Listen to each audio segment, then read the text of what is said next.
Alassane Gaspard Dieudonné Ouattara décolle ce jour 18 novembre 2022 pour Paris, comme Chris Yapi l'avait annoncé. Malgré les dénégations de son entourage, Alassane Ouattara a quitté Abidjan pour Paris ce jour, soit 48 heures avant la date du 20 novembre 2022, qui était initialement inscrite dans son agenda et que Chris Yapi a annoncé il y a une semaine.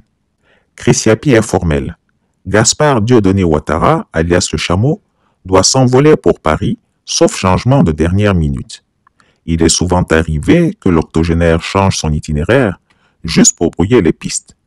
Vous vous souviendrez que quand j'avais annoncé ce voyage médical, France 24 avait fait un reportage juste pour me contredire en déclarant qu'Alassane Ouattara n'avait jamais été en si bonne santé. La publication, Antoine, affirme aussi que le président Ouattara est gravement malade. Est-ce que vous avez des détails? Oui, absolument. Je vous avais montré ce post très alarmiste. C'est très alarmiste d'un internaute. Eh bien, Alassane Ouattara, rassurez-vous, il va très bien parce que le lendemain de cette publication, il a lui-même publié sur son compte Facebook quelques extraits, quelques photos d'une rencontre avec deux ambassadeurs, celui de l'Inde ici et celui du Burkina Faso. C'était effectivement en Côte d'Ivoire, on le voit. Il est en pleine forme.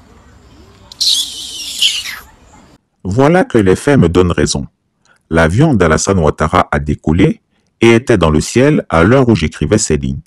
Cependant, on a signalé au hibou de Chris Yapi qui était dans le ciel que le chameau ivoirien aurait l'intention de faire un bref séjour à Djerba en Tunisie dans le cadre du 18e sommet de la francophonie avant sa destination principale et finale, Paris.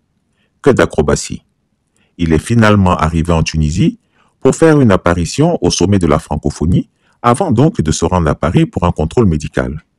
Chris Yapi espère que son séjour tunisien lui portera chance. Je suis convaincu qu'il va arborer son plus charmeur sourire. Ensuite, il se rendra à Paris pour un contrôle médical banal et des plus ordinaires selon son cercle restreint. Mais mon petit doigt me dit que ce n'est pas forcément banal. Hier nuit, il aurait fait une petite crise. L'homme est malade et doit régulièrement se rendre en France pour des soins fréquents. Pourquoi cherche-t-il à mentir et à mentir encore?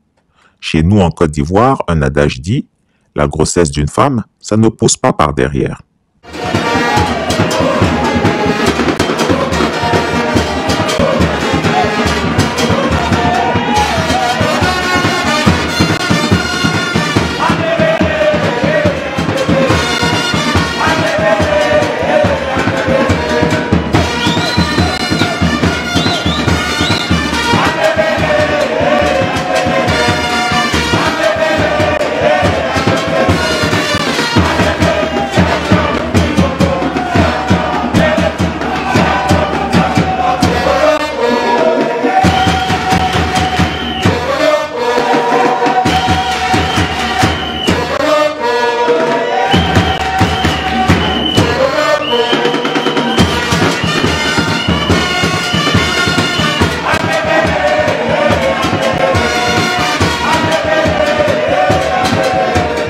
Chris Yapi ne ment pas. Retrouvez Chris Yapi sur ses deux chaînes YouTube, sa chaîne Dailymotion, Instagram et VK.